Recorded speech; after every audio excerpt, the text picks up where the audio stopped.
இன்றே டவுன்லோட் செய்து உங்கள் ஃபேவரட் ஷோக்களை என்ஜாய் பண்ணுங்க. நீங்க வரைஞ்ச இந்த ஸ்கெட்ச்ல இருக்கிறவரை மாஸ்க் இல்லாம உங்களால வரைய முடியுமா? வரையலாமே, ஆனா அதுக்கு டைம் ஆகும். டைம் ஆகுமா? எவ்வளவு நாள் ஆகும்? ஒரு 2 days ஆகும் sir. 2 days. Okay sir. Okay தான். 2 days எங்களுக்கு ஓகே தான் சார். சார், எங்களுக்கு இந்த ஸ்கெட்ச்ல இருக்கிறவரை மாஸ்க் இல்லாம எப்படியாவது வரைஞ்சு வச்சிருங்க. நாங்க 2 நாள் கழிச்சு வரோம். ஓகே, 2 days கழிச்சு வாங்க மேடம். சார், உங்க வேல்யூபிள் டைம் எங்களுக்காக ஸ்பெண்ட் பண்ணதுக்கு ரொம்ப தேங்க்ஸ். பரவாயில்ல, நாங்க வரோம். Thank you sir. வாங்க.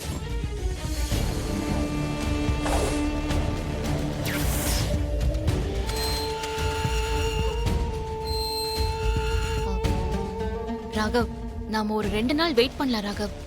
நமக்கு இந்த ஸ்கெட்ச் மூலமா ஏதாவது க்ளூ கிடைக்க சான்ஸ் இருக்கு. ஆனா அந்த ஸ்கெட்ச்ல இருக்கிறவனுக்கும் ஸ்ரீஜாவுக்கும் ஏதோ சம்பந்தம் இருக்கும்னு எனக்கு தோணுது. நீ சொல்றது கரெக்ட் தான் இசை. ஒரு 2 நாள் வெயிட் பண்ணி பார்ப்போம். சரி, கண்டிப்பா நல்ல ரிசல்ட் கிடைச்சிரும். வாங்க. சரி, ஓகே. ஸ்ரீஜா என்னக்கா? ஓ சரி நீ போடு அழகி போட்டிக்கு தானே நீ போற, நல்ல போடு.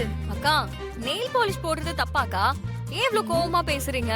ஏய், நிஜமாவே நீ ஒரு பைத்தியம் ஸ்ரீஜா, ஓகேயா? ஐயோ, என்னதான்க்கா பிரச்சனை உங்களுக்கு? அப்புறம் என்ன, அனி உன்னை வெளியே துரத்துறதுக்கு முன்னாடி அந்த ராகவும் இசையும் வர்ஷினியும் சேர்ந்து உன்னை வெளியே துரத்த போறாங்க. என்னக்கா வளர்றீங்க? நான வளரேன். ஹேய், அங்க நடக்கிறது என்னன்னு கொஞ்சம் வந்து பாரு. அங்க என்ன நடக்குது? ஐயோ, இப்ப நீ பாரு, போறியா இல்லையா? என்னக்கா நீங்க? ஐயோ, ஏய், இது போய் வா. ஏய், பாரு, அவங்க என்ன பேசுறாங்கன்னு கவனி. இது ஒரு பிரச்சனையா? இதுதான் வர சொன்னீங்களா? ஏய், அவங்க என்ன பேசுறாங்கன்றத கொஞ்சம் கவனி. உனக்கு நான் சொன்னதெல்லாம் புரிஞ்சதா வர்ஷினி? காலையில நான் எடுத்து கொடுத்த புடவையே கட்டிட்டு வா. உன்னோட அம்மாவா இல்ல என்னோட அம்மாவா ஏதாவது கேட்டா கோயிலுக்கு போறதா சொல்லு. ஓகே? நானும் ஃப்ரெண்டோட கல்யாணத்துக்கு போறேன்னு சொல்லிட்டு பட்டு வேஷ்டி சட்டையோட வந்துடுறேன். ஓகே? அப்ப நாளைக்கு நமக்கு ரெஜிஸ்டர் மேரேஜா? ஆமா. எனக்கு ரொம்ப சந்தோஷமா இருக்கு ராகவ். இசை, இதுல உன்னோட பங்கு தான் எங்களுக்கு ரொம்ப முக்கியம்.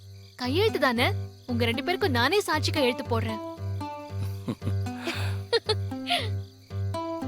ஏய், பாத்தியா உன் புருஷன் என்ன சொல்றான்னு கேட்டியா? கேட்டேன். வாங்க ரூமுக்கு போலாம். வாங்கக்கா. எங்க?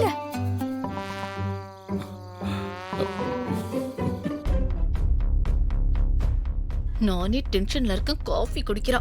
ஆமா, உன் புருஷன் எங்க? மாடியில ரெடி ஆயிட்டு இருக்காரு. ரெடி ஆகுறானா? சொல்லி வச்ச மாதிரி அந்த இசி இல்ல பாரு. ஒருவேளை பிளான் பண்றாங்களோ?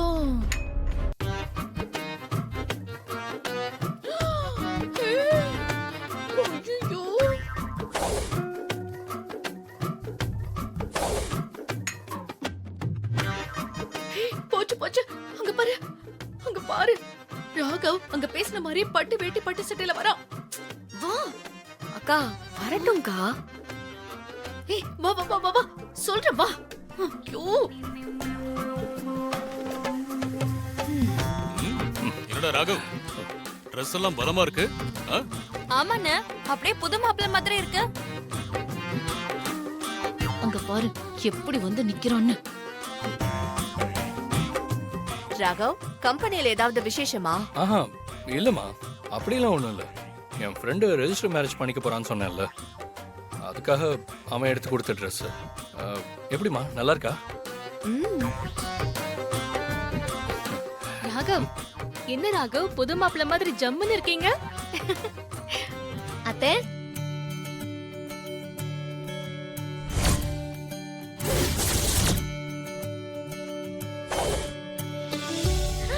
ஏய், ஸ்ரீஜா, பாத்தியா பட்டு புடவை கட்டிட்டு வந்திருக்கோம். வா வர்ஷினி.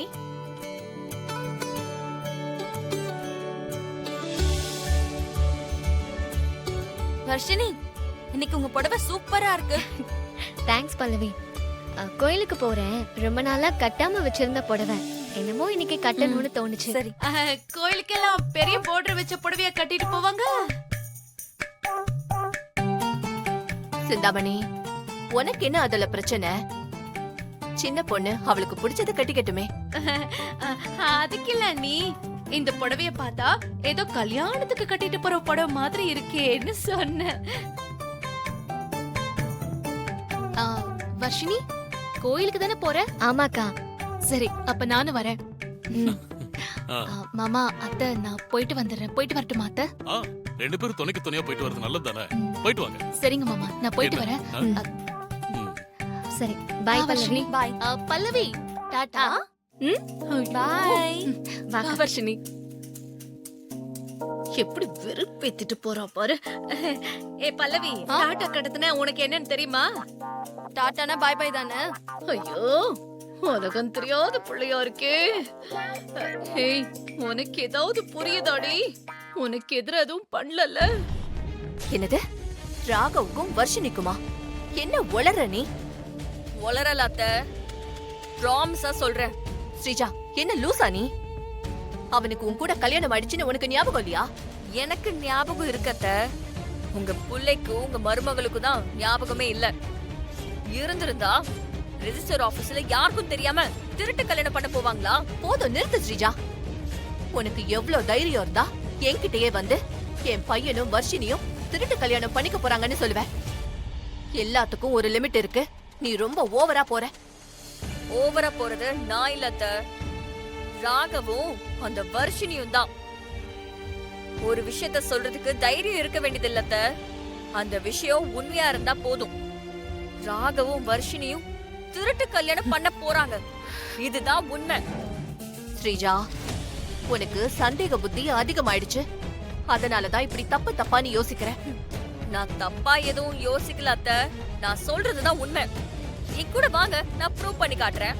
அப்ப தெரியும் உங்க பையனோட லட்சணம் என்னன்னு. நிறுத்து ஸ்ரீஜா. நானும் உன் மேல கோவப்படக்கூடாதுன்னு ரொம்ப பொறுமையா இருக்கேன். என்னோட பொறுமைய நீ ரொம்ப சோதிக்கிற. ஐயோ அத்தை, நீங்க ஏன் என்ன நம்பவே மாட்டேங்கிறீங்க? நீ நம்புற மாதிரி நடந்துக்கவே இல்ல ஸ்ரீஜா. கொஞ்ச நாளா நீ வீட்ல என்னென்ன பண்றன்னு நானும் பாத்துட்டு தான் இருக்கேன். உனக்கு வர்ஷினிய பிடிக்கல. அதனாலதான் அவ மேல ஏதோ ஒரு பழிய போட்டுக்கிட்டே இருக்க. இப்ப என்னமோ அவங்க ரெண்டு பேரும் கல்யாணம் பண்ணிக்க போறாங்கன்னு சொல்ற. அத்தை, நான் சொல்றத நம்புங்க அத்தை. ஸ்ரீஜா, நீ நல்லா யோசிச்சு பாரு.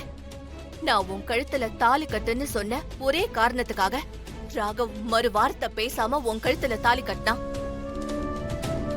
இதே வேற பிள்ளையா இருந்திருந்தா கல்யாண மண்டபத்திலேயே எனக்கு வர்ஷினிய தான் பிடிச்சிருக்கு, அவளைதான் நான் கல்யாணம் பண்ணிப்பேன்னு சொல்லிருப்பான்.